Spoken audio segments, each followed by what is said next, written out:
I'm 85, and here's what cycling does to your brain. Hi, folks. It's Charlie Fuller. Now, last week, a man at the gym, I guess he's in his mid-50s, looked at me like I just told him the earth was flat. I mentioned I was heading out to do a 40-mile ride the next morning. He said, "Wait, how old are you?" And I told him, and he shook his head slowly, and he says, "That's not possible." But here's the thing. According to the statistics most doctors quote, he's right. But I'm standing here at 85, and my hormone doctor told me something at my last checkup that I wanted to share with you today. The reason people are desperately searching for answers about brain health, the fear is completely justified. Dementia doesn't just take your memory, it takes you. And most of what we hear is either terrifying or vague. Take this supplement, do these puzzles, avoid stress. Honestly, it's not very helpful. So what I'm going to walk you through today is what I've learned, both from living it and from a growing body of research about what cycling actually does for your brain, your heart, your joints, and frankly, your soul. And why getting outside to do it matters more than most people realize. So let's start with the brain, because that's where most of us are most afraid. Researchers at King's College London studied over 2,000 twins. They found the physically fitter twin, the one doing regular aerobic exercise, consistently showed better memory, sharper cognitive function, and less brain shrinkage. Not a little better, but significantly better. And it gets more specific.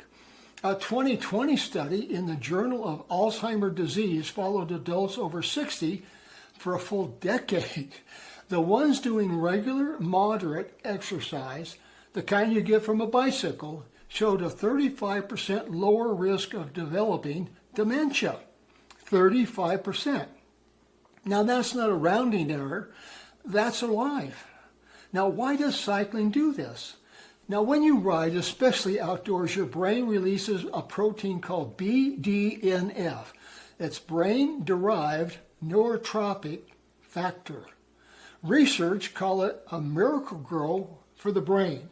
It literally promotes the growth of new neurons and strengthens the connections between the ones that you've already got.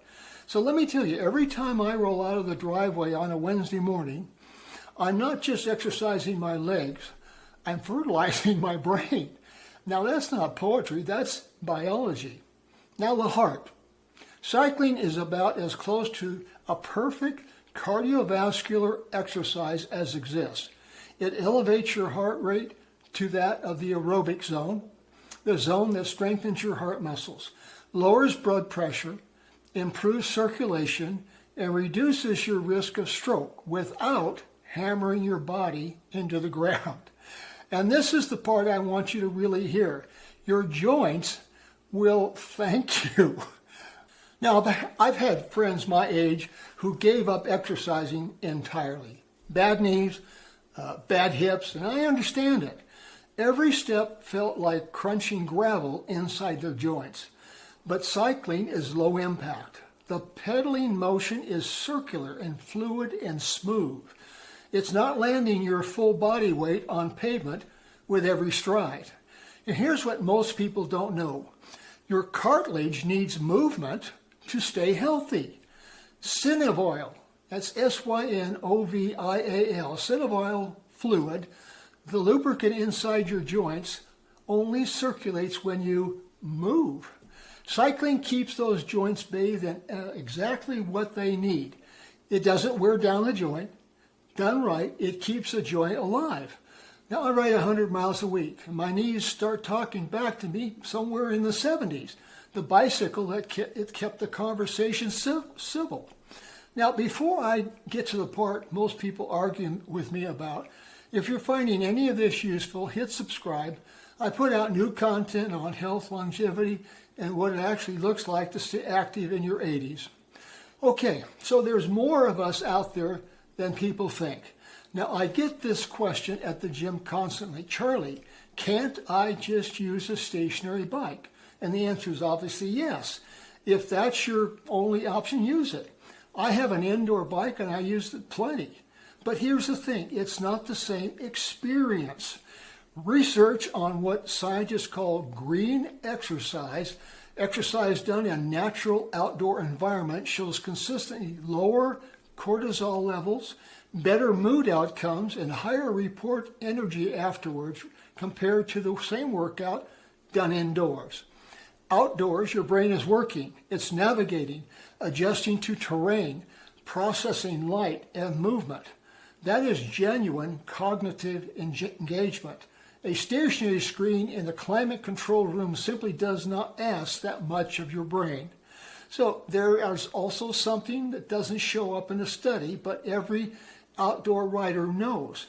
Being outside, morning light, moving air, the sound of the world waking up, that is therapy with spokes. It reaches something a fluorescent gym simply cannot.